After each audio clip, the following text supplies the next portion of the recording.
Istilah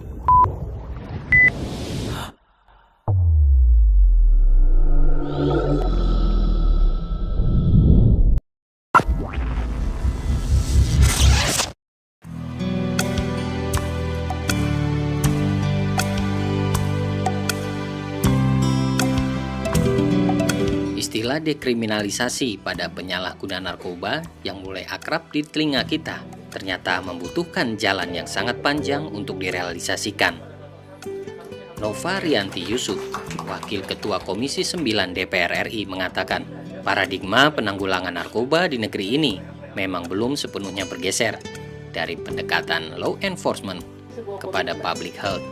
Kalau ingin mengadopsi sebagian saja paradigma yang ada di Portugal, bagaimana mereka bisa menarik garis tegas bahwa narkotika itu bukan lagi berada di dalam ranah law enforcement, tetapi lebih ke public health. Kemudian salah satu strategi jangka menengah sampai jangka panjang itu adalah melakukan serial FGD.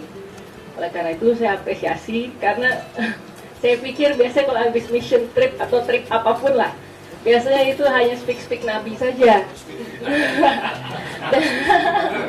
Ternyata benar. Dan setiap bulan saya dikejar-kejar. Ya, ayo jadi narasumber lagi. Narasumber saya bilang luar biasa nih BNN. Jika melihat cara Portugal yang berhasil menerapkan dekriminalisasi, maka kunci pentingnya adalah gencarnya gerakan masyarakat dalam mengaspirasikan paradigma dekriminalisasi yang direspon dengan baik oleh pemangku kebijakan. Hal ini membutuhkan waktu yang cukup panjang, kurang lebih 10 tahun. Jadi setelah mereka melewati sebuah proses yang panjang, nah ini baru kemudian mereka berani untuk membuat sebuah perubahan paradigma. Yang paradigma ini dia jawantahkan dari pasal ke pasal di dalam sebuah rancangan undang-undang. Nah ini baru disahkan sekitar tahun 2000, jadi sudah prosesnya itu proses yang panjang. Jadi mungkin saya rasa mereka juga sudah melakukan penelitian. Kalau misalnya supply ini dipotong di Portugal, itu ternyata tidak efektif juga, gitu ya. Tapi ternyata ya sekarang yang kita lihat adalah supply dibiarkan saja, tetapi demand-nya kok bisa tertekan hanya karena dengan cara yang ternyata mereka ramu secara panjang dan lama, yaitu bahwa paradigma itu harus digeser betul dari yang namanya paradigma law enforcement atau penegakan hukum menjadi ranah public. Saat disinggung mengenai contoh penerapan dekriminalisasi di Portugal, Nova menyinggung tentang fungsi disuasi yang efektif dalam penanganan para penyalahguna narkoba.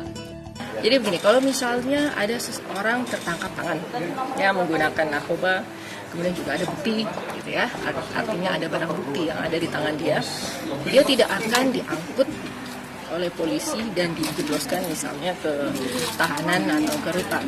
Ya, jadi dia langsung dibawa ke komisi disuasi. Di komisi disuasi itu dia otomatis akan melewati proses-proses seperti tes urin dan lain-lain. Ya kalau di Indonesia kalau tidak ditemukan dilakukan tes DNA ya, kelanjutannya rambut dan lain sebagainya. Nah ini dilakukan tes dulu. Ya dilakukan tes. Kemudian dia bukan lagi ke drug court atau pengadilan untuk narkotika. Jadi dia ditanyakan, oh, kamu ternyata ini, ada gramatur kan?